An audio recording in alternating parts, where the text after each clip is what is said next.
Hello అండి, ఎలా ఉన్నారు? బాగున్నారా? నేనైతే చాలా బాగున్నాను. ఏంటి మళ్ళీ ఆనియన్స్ ఫ్రై చేస్తుంది జరిగిన అనుకుంటున్నారా? నేను నా బిర్యానీ చేశాను కదండి, మాకు తినడానికి కూడా లేదండి, అందుకే మళ్ళీ చేస్తున్నాను.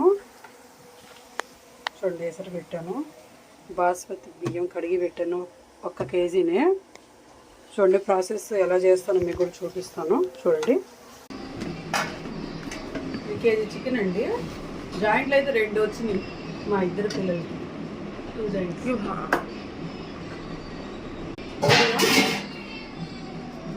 ఉప్పు వేసుకోవాలి సరిపడినంత.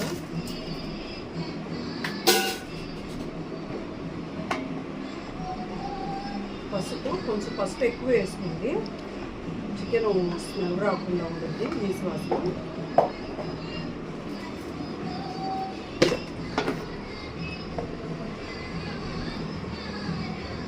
తర్వాత కారం,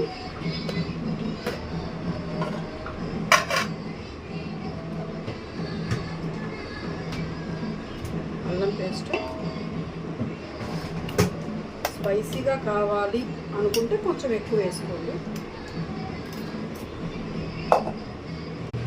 ఫ్రై ఆనియన్స్,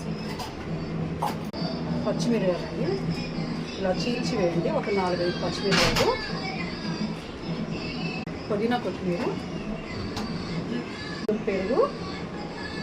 ఇందులో ఫ్రై చేసిన ఆయిల్ ఉంటుంది కదా, ఆ వేడి నూనె ఇందులో వేస్తే చాలా టేస్ట్ వచ్చింది.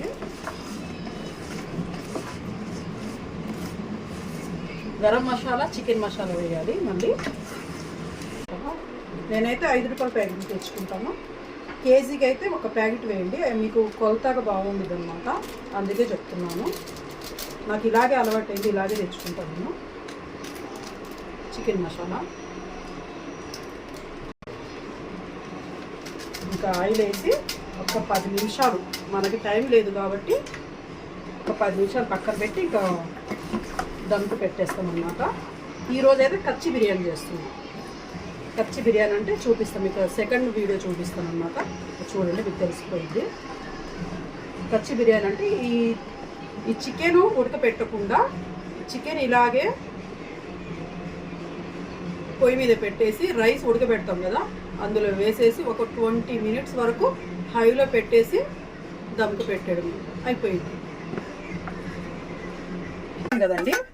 ఫ్రై చేసిన ఆయిల్ ఉండేది కదా, అది వేసుకుంటే చాలా టేస్ట్ వచ్చింది అనమాట.